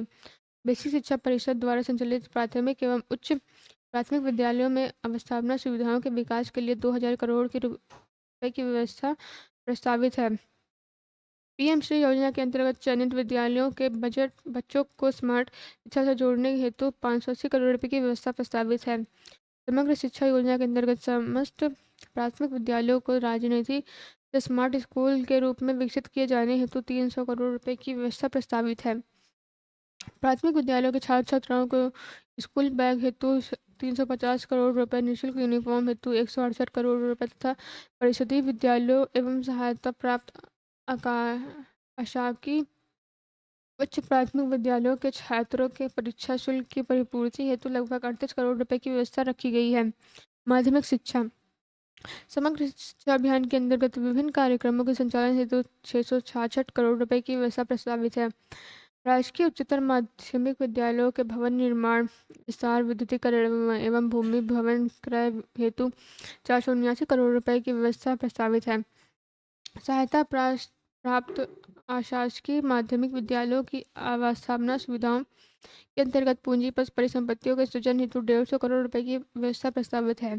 अत्याधुनिक डिजिटल पुस्तकालय की स्थापना हेतु 80 करोड़ रुपए की व्यवस्था प्रस्तावित है। उत्तर प्रदेश सैनिक स्कूल लखनऊ के निर्माण हेतु 25 करोड़ रुपए की व्यवस्था प्रस्तावित है। राजकीय संस्कृत पाठशालाओं के निर्माण के लिए 13 करोड़ रुपए की व्यवस्था प्रस्तावित है। माध्यमिक विद्यालयों में संस्कृत पढ़ने वाले छात्रों को छात्रवृत्ति प्रदान किए जाने के लिए 20 करोड़ रुपए की व्यवस्था प्रस्तावित है। पूर्वांचल का प्रथम एवं प्रदेश के दूसरे सैनिक स्कूल जनपद गोरखपुर की स्थापना का संचालन किया गया है। एनसीसी प्रशिक्षण अकादमी का जनपद गोरखपुर में निर्माण प्रारंभ किया जा चुका है, जिसके लिए 20 करोड़ रुपए की व्यवस्था प्रस्तावित है। स्पोर्ट्स फॉर स्कूल कार्यक्रम के अंतर्गत विद्यालयों में खेल कूद के प्रतिभा विकसित करने के लिए विभिन्न खेलकूद कार्यक्रम आयोजित किए जा रहे हैं। हाल ही में 86वीं राष्ट्रीय स्कूली खेल प्रतियोगिताओं के में प्रदेश बाल बालिकाओं का उत्कृष्ट प्रदर्शन करते हुए 25 और 25 रजत एवं 50 कांस्य पदक सहित कुल 99 पदक प्राप्त किए। उच्च शिक्षा प्रधानमंत्री उच्चतर शिक्षा अभियान योजना के संचालन हेतु 600 करोड़ रुपए की व्यवस्था प्रस्तावित है। रानी लक्ष्मीबाई स्कूटी योजना के अंतर्गत कॉलेज जाने वाली मेधावी छात्राओं को स्कूटी प्रदान किए जाने हेतु 400 करोड़ रुपए की व्यवस्था प्रस्तावित है। मुख्यमंत्री बचुता प्रोत्साहन योजना के अंतर्गत 100 करोड़ रुपए की धनराशि प्रस्तावित है। विंध्याचल धाम मंडल में मां विंध्यवासिनी राज्य विश्वविद्यालय की स्थापना हेतु 50 करोड़ रुपए की धनराशि प्रस्तावित है। प्रदेश में राज्य विश्वविद्यालयों में आधारभूत सुविधाओं के विस्तार हेतु 50 करोड़ रुपए की धनराशि प्रस्तावित है। राजकीय महाविद्यालयों के निर्माणाधीन भवनों के पूर्ण किए जाने हेतु 52 करोड़ रुपए की धनराशि प्रस्तावित है। प्राविधिक शिक्षा प्रदेश में डिप्लोमा स्तरीय 184 संस्थाओं में प्रशिक्षण प्रदान किया जा रहा है। 36 राजकीय पॉलिटेक्निक निर्माणाधीन है। राजकीय पॉलिटेक्निक में 251 स्मार्ट क्लासेस रूम की स्थापना की जा चुकी है। राजकीय पॉलिटेक्निक एवं में नवीन टेक्नोलॉजी से सुसज्जित उन्नयन सेंटर ऑफ एक्सीलेंस की स्थापना हेतु 100 करोड़ रुपए की व्यवस्था प्रस्तावित है। राजकीय पॉलिटेक्निक के स्मार्ट क्लासरूम प्रयोगशालाओं के नवीकरण हेतु 10 करोड़ रुपए एवं प्रदेश में आर्टिफिशियल इंटेलिजेंस शिक्षा हेतु सेंटर ऑफ एक्सीलेंस की स्थापना के लिए 1 करोड़ रुपए की व्यवस्था प्रस्तावित है। व्यावसायिक शिक्षा एवं कौशल विकास वर्तमान व आने वाले समय देश व प्रदेश के विकास की गति में तकनीकी के सर्वोत्तम उपयोग का दौर होगा, जिसके दृष्टिगत आवश्यक है कि युवाओं को तकनीकी रूप से प्रशिक्षित किया जाए। वर्तमान में प्रदेश में 286 राजकीय औद्योगिक प्रशिक्षण संस्थान संचालित हो रहे हैं, जिसमें विभिन्न व्यवसायों की 1,90,64 सीटें युवाओं को प्रशिक्षण हेतु उपलब्ध हैं। प्रदेश के विभिन्न राजकीय औद्योगिक प्रशिक्षण संस्थानों में से 47 महिलाओं को प्रशिक्षण हेतु महिला शाखा भी संचालित कराई जा रही है। प्रदेश में महिलाएं हेतु 12 औद्योगिक प्रशिक्षण संस्थान स्वतंत्र रूप से संचालित हो रहे हैं। विज्ञान एवं प्रौद्योगिकी प्रदेश में विज्ञान पार्कों एवं साइंस सिटी तथा नक्षत्र शालाओं की स्थापना हेतु 50 करोड़ रुपए की व्यवस्था प्रस्तावित है। आगरा में साइंस सिटी की स्थापना हेतु 25 करोड़ रुपए एवं वाराणसी में साइंस सिटी की तथा नक्षत्रशाला की स्थापना हेतु 5 करोड़ रुपए की व्यवस्था प्रस्तावित है। खेल एवं युवा कल्याण प्रदेश स्तर पर खेल विश्वविद्यालय का निर्माण जनपद मेरठ में किया जा रहा है, जिसके लिए कुल 223 करोड़ रुपए की व्यवस्था प्रस्तावित है। जनपद वाराणसी में पीपीपी मॉडल पर अंतर्राष्ट्रीय क्रिकेट स्टेडियम का निर्माण एवं खेलो इंडिया के अंतर्गत वाराणसी के सिगरा स्टेडियम का व्यापक विकास कराया जा रहा है। प्रदेश में पहली बार भारत सरकार के सहयोग से एक जनपद एक खेल योजना अंतर्गत 72 जनपदों में खेलो इंडिया सेंटर संचालित किए जा रहे हैं। वित्तीय वर्ष 2025-26 में शेष 3 जनपदों में प्रशिक्षण के चयन आदि की कार्यवाही प्रस्तावित है। धर्मार्थ कार्य श्री बांके बिहारी जी महाराज मंदिर मथुरा वृंदावन कॉरिडोर के निर्माण हेतु भूमि क्रय के लिए 100 करोड़ रुपए तथा निर्माण हेतु 50 करोड़ रुपए का बजट प्रावधान प्रस्तावित है। जनपद मिर्जापुर के त्रिकोणी क्षेत्र में मां विंध्यवासिनी मंदिर में अष्टभुजा मंदिर, मां काली खोह मंदिर की परिक्रमा पथ एवं जन सुविधा स्थलों को विकसित किए जाने हेतु भूमि क्रय हेतु 100 करोड़ रुपए तथा बृहद निर्माण हेतु 100 करोड़ रुपए की व्यवस्था प्रस्तावित है। जन उपयोगी संरक्षित मंदिरों के जीर्णोद्धार पुनर्निर्माण हेतु 30 करोड़ रुपए का बजट प्रावधान प्रस्तावित है। जनपद सीतापुर के नैमिषारण्य में वेद विज्ञान केंद्र की स्थापना हेतु 100 करोड़ रुपए की धनराशि प्रस्तावित है। पर्यटन वर्ष 2024 में जनवरी से दिसंबर तक उत्तर प्रदेश में कुल 65 करोड़ से अधिक पर्यटन आए, जिसमें विदेशी पर्यटकों की संख्या 14 लाख है। मुख्यमंत्री पर्यटन स्थलों का विकास योजना के लिए 400 करोड़ रुपए, अयोध्या क्षेत्र में पर्यटन व स्थापना सुविधाओं के विकास के लिए 150 करोड़ रुपए, मथुरा में पर्यटन व्यवस्था के विकास के लिए 125 करोड़ रुपए एवं मिश्राणे पर्यटन अवस्थापना सुविधाओं के विकास हेतु 100 करोड़ रुपए की व्यवस्था प्रस्तावित है। प्रदेश के मुख्य राष्ट्रीय राजमार्गों पर पर्यटकों की सुविधा हेतु वे साइड एमएडीज के निर्माण हेतु 100 करोड़ रुपए की व्यवस्था प्रस्तावित है। चित्रकूट क्षेत्र में पर्यटन अवस्थापना सुविधाएं हेतु विकास हेतु 50 करोड़ रुपए की व्यवस्था प्रस्तावित है। वन एवं पर्यावरण, वर्तमान में प्रदेश में वृक्षापादन प्रदेश के भौगोलिक क्षेत्र का 9.9% रहा है। उत्तर प्रदेश वनावरण व वृक्षापादन में वृद्धि के मामले में पूरे देश में द्वितीय स्थान पर रहा है। वर्ष 2021-22 से वर्ष 2024-25 तक प्रदेश में कुल 138.98 करोड़ पौधों का रोपण किया गया। वर्षा काल 2025 में वृक्षारोपण हेतु 35 करोड़ पौधारोपण का लक्ष्य प्रस्तावित है। प्रदेश में वर्ष 2018 में बाघों की संख्या 173 से वर्ष 2022 से बढ़कर 205 हो गई है। पीलीभीत टाइगर रिजर्व में बाघों की संख्या दुगनी होने के में उक्त टाइगर रिजर्व को TX2 अवार्ड से सम्मानित किया गया है। जनपद गोरखपुर में कैंपियर रेंज के अंतर्गत रेड हेडेड गिद्ध संरक्षण एवं प्रजनन केंद्र देश का पहला गिद्ध प्रजनन केंद्र स्थापित किया गया है। जनपद गोरखपुर में उत्तर प्रदेश वानिकी एवं औद्योगिक विश्वविद्यालय की स्थापना किए जाने की नई योजना प्रस्तावित की गई है, जिसके लिए लगभग 50 करोड़ रुपए की व्यवस्था प्रस्तावित है। महिला एवं बाल विकास, राष्ट्रीय महिला पेंशन योजना अंतर्गत पात्र लाभार्थियों को देय पेंशन के भुगतान हेतु 2,980 करोड़ रुपए की व्यवस्था प्रस्तावित है। मुख्यमंत्री कन्या सुमंगला योजना अंतर्गत 700 करोड़ रुपए की बजट व्यवस्था प्रस्तावित है। वाराणसी, मेरठ, प्रयागराज, गोरखपुर, कानपुर नगर, झांसी एवं आगरा में मुख्यमंत्री श्रमजीवी महिला छात्रावासों के निर्माण के लिए नई योजना प्रस्तावित की गई है, जिसके लिए 170 करोड़ रुपए की व्यवस्था प्रस्तावित है। कोविड के दौरान जिन बच्चों ने अपने माता पिता को खोया है, उनकी देखभाल एवं वित्तीय सहायता हेतु संचालित उत्तर प्रदेश मुख्यमंत्री बाल सेवा योजना के लिए 252 करोड़ रुपए की व्यवस्था प्रस्तावित है। पुष्टाहार कार्यक्रम के अंतर्गत समन्वित बाल विकास परियोजना पर राज्य सरकार द्वारा दिए जाने वाले पोषाहार के लिए लगभग 4,119 करोड़ रुपए की व्यवस्था प्रस्तावित है। आंगनवाड़ी कार्यकर्ता एवं सहकारी के अतिरिक्त मानदेय के भुगतान हेतु 971 करोड़ रुपए की व्यवस्था प्रस्तावित है। मुख्यमंत्री सक्षम सुपोषण योजना हेतु 100 करोड़ रुपए की व्यवस्था प्रस्तावित है। समाज कल्याण, वृद्धावस्था किसान पेंशन योजना के अंतर्गत प्रति लाभार्थी को 1,000 रुपए प्रति माह पेंशन दी जा रही है। इस हेतु लगभग 8,105 करोड़ रुपए की व्यवस्था प्रस्तावित है। सभी वर्गों की पुत्रियों के विवाह हेतु अनुदान में मुख्यमंत्री सामूहिक विवाह योजना हेतु 550 करोड़ रुपए की व्यवस्था प्रस्तावित है। अनुसूचित जाति के निर्धन व्यक्तियों की पुत्रियों की शादी अनुदान योजना हेतु 100 करोड़ रुपए तथा सामान्य वर्ग के निर्धन व्यक्तियों की पुत्रियों की शादी हेतु 50 करोड़ रुपए की व्यवस्था प्रस्तावित है। वृद्ध एवं अशक्त व्यक्तियों के लिए आवासीय गृह संचालन हेतु स्वैच्छिक संस्थाओं को सहायता प्रदान किए जाने हेतु 60 करोड़ रुपए की धनराशि प्रस्तावित है। अनुसूचित जाति पूर्व दशम एवं दशमोत्तर छात्रवृत्ति योजना हेतु लगभग 968 करोड़ रुपए की व्यवस्था प्रस्तावित है। सामान्य वर्ग पूर्व दशम एवं दशमोत्तर छात्रवृत्ति योजना अंतर्गत 900 करोड़ रुपए की व्यवस्था प्रस्तावित है। जनजाति विकास, अनुसूचित जनजाति के छात्र छात्राओं को पूर्व दशम एवं दशमोत्तर छात्रवृत्ति योजना हेतु लगभग 6 करोड़ रुपए की व्यवस्था प्रस्तावित है। प्रधानमंत्री जनजातीय आदिवासी न्याय महाअभियान PM जनमन के अंतर्गत विशेष रूप से कमजोर जनजाति समूह को समग्र विकास किया जाना है। धरती आबा जनजाति ग्राम उत्कर्ष अभियान का शुभारंभ माननीय प्रधानमंत्री जी द्वारा दिनांक 2 अक्टूबर 2024 को किया गया है। योजना का उद्देश्य देश भर में 63,000 से अधिक जनजाति बहुल्य ग्रामों तथा आकांक्षी जनपदों के जनजाति ग्रामों को 18 विभागों के कार्यक्रमों को संतृप्त किया जाना है।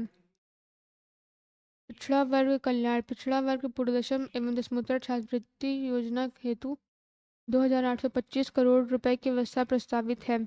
पिछड़ा वर्ग के निर्धन व्यक्तियों की पुत्रियों की शादी के अनुदान हेतु 200 करोड़ रुपए की व्यवस्था प्रस्तावित है। पिछड़े वर्ग के बेरोजगार युवाओं एवं युवतियों को कंप्यूटर प्रशिक्षण दिलाने जाने हेतु 35 करोड़ रुपए की व्यवस्था प्रस्तावित है। दिव्यांग जन सशक्तिकरण, दिव्यांग भरण पोषण अनुदान योजना अंतर्गत 1424 करोड़ रुपए की योजना व्यवस्था प्रस्तावित है। शारीरिक रूप से अक्षम व्यक्तियों को कृत्रिम श्रवण सहायक यंत्र आदि खरीदने के लिए आर्थिक सहायता हेतु 35 करोड़ रुपए की व्यवस्था प्रस्तावित है। असहाय दिव्यांग व्यक्तियों को बीमारी इलाज हेतु अनुदान योजना के लिए 10 करोड़ रुपए की व्यवस्था प्रस्तावित है।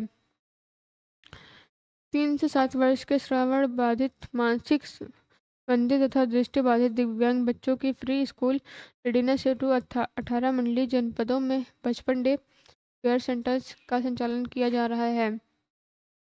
अल्पसंख्यक कल्याण, अल्पसंख्यक समुदाय के विकास के उत्थान हेतु वित्तीय वर्ष 2025-26 में 1998 करोड़ रुपए की बजट व्यवस्था प्रस्तावित है। अल्पसंख्यक समुदाय के क्षेत्र छात्राओं को पूर्व दशम एवं दशमोत्तर छात्रवृत्ति योजना के अंतर्गत 365 करोड़ रुपए की व्यवस्था प्रस्तावित है। न्याय, उच्च न्यायालय इलाहाबाद की लखनऊ पीठ के लिए नए भवनों के निर्माण के लिए 150 करोड़ रुपए की व्यवस्था प्रस्तावित है। प्रदेश के विभिन्न जनपदों में न्यायालयों की स्थापना हेतु 120 रुपए करोड़ की व्यवस्था प्रस्तावित है। अधीनस्थ न्यायालयों की सुरक्षा हेतु सीसीटीवी एवं अन्य सुरक्षा उपकरणों के लिए 100 करोड़ रुपए की व्यवस्था प्रस्तावित है। उच्च न्यायालय के न्यायमूर्तिगण एवं न्यायिक अधिकारियों के आवासीय भवनों के निर्माण हेतु 352 करोड़ रुपए की व्यवस्था प्रस्तावित है। अधिवक्ता कल्याण निधि न्यासी समिति को अनुदान हेतु 20 करोड़ रुपए की व्यवस्था प्रस्तावित है। युवा अधिवक्ताओं के लिए कॉपर्स फंड हेतु 5 करोड़ रुपए तथा उनके लिए किताब एवं पत्रिका हेतु 10 करोड़ रुपए की व्यवस्था प्रस्तावित है। अधिवक्ता चैम्बर के निर्माण एवं उनमें अन्य अवस्थापना सुविधाओं हेतु विकास हेतु 20 करोड़ रुपए की व्यवस्था प्रस्तावित है। राजस्व, कृषकों को दुर्घटना व मृत्यु दिव्यांगता की स्थिति में आर्थिक सहायता की मुख्यमंत्री कृषक दुर्घटना कल्याण योजना हेतु 1050 करोड़ रुपए की योजना प्रस्तावित है। प्रदेश के राजस्व कार्मिकों को ऑनलाइन कार्यों हेतु लैपटॉप, स्मार्टफोन आदि उपलब्ध कराए जाने के लिए 24 करोड़ रुपए की व्यवस्था प्रस्तावित है। प्रदेश में 8 मंडलीय लेखपाल प्रशिक्षण विद्यालयों छात्रावासों का निर्माण कराया जाना प्रस्तावित है। परिवहन, उत्तर प्रदेश राज्य परिवहन सड़क के बस स्टैंडों, डिपो, कार्यशाला आदि का निर्माण तथा बस बेड़ों की वृद्धि संबंधी कार्य हेतु 400 करोड़ रुपए की व्यवस्था प्रस्तावित है।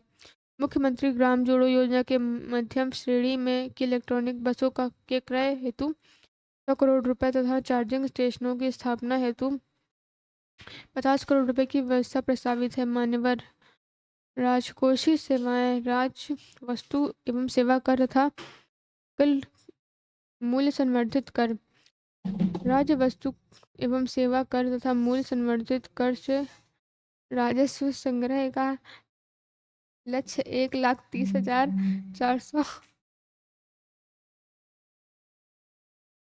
1,30,425 करोड़ रुपए निर्धारित किया गया है। आबकारी शुल्क से राजस्व संग्रह का लक्ष्य 63,000 करोड़ रुपए निर्धारित किया गया है। स्टाम्प का पंजीकरण, स्टाम्प एवं पंजीकरण से राजस्व संग्रह का लक्ष्य 38,150 करोड़ रुपए निर्धारित किया गया है। वाहन कर से राजस्व संग्रह का लक्ष्य 14,000 करोड़ रुपए निर्धारित किया गया है। वित्तीय वर्ष बजट अनुमान 2025-26 मान्यवर, प्रस्तुत बजट का आकार 8,08,436 करोड़ 6 लाख रुपए है। बजट में 28,478 करोड़ रुपए 34 लाख रुपए की नई योजनाएं सम्मिलित की गई हैं। कुल प्राप्तियां 7,79,243 करोड़ 65 लाख रुपए अनुमानित है। कुल प्राप्तियों में 6,62,690 करोड़ 93 लाख रुपए की राजस्व प्राप्तियों एवं 1,16,551 करोड़ 72 लाख रुपए की पूंजीगत प्राप्तियां सम्मिलित हैं। राजस्व प्राप्तियों में कर राजस्व का अंश 5,50,172 करोड़ 21 लाख रुपए है। इनमें स्वयं का कर राजस्व 2,95,000 करोड़ रुपए तथा केंद्रीय करों में राज्य का अंश 2,55,172 करोड़ 21 लाख रुपए सम्मिलित है।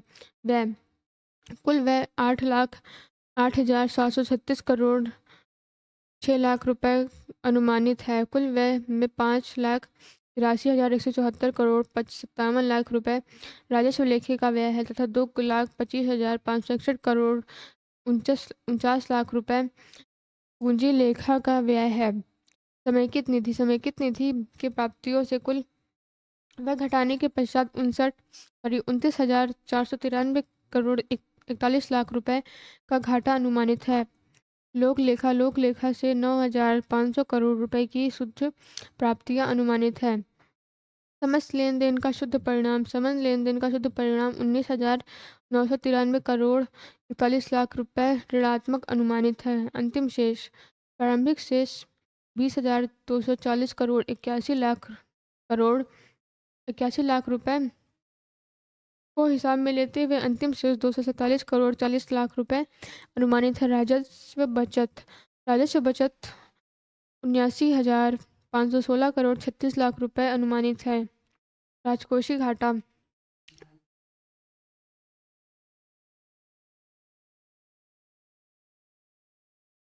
राजकोषीय घाटा 91,399 करोड़ 80 लाख रुपए अनुमानित है, जो वर्ष के लिए अनुमानित सकल राज्य घरेलू उत्पाद का 2.97% है। मान्यवर हमारी सरकार प्रदेशवासियों को एक सुरक्षित, स्वस्थ, सभ्य और खुशहाल समाज मुहैया कराने तथा प्रदेश में ही रोजगार के अवसर उपलब्ध कराने का लक्ष्य को ध्यान में रखकर कार्य कर रही है। हमारा मानना यह है कि तुम सोच रहे हो बस बादलों की उड़ानों तक, मेरी निगाह तो है सूरज के ठिकाने तक।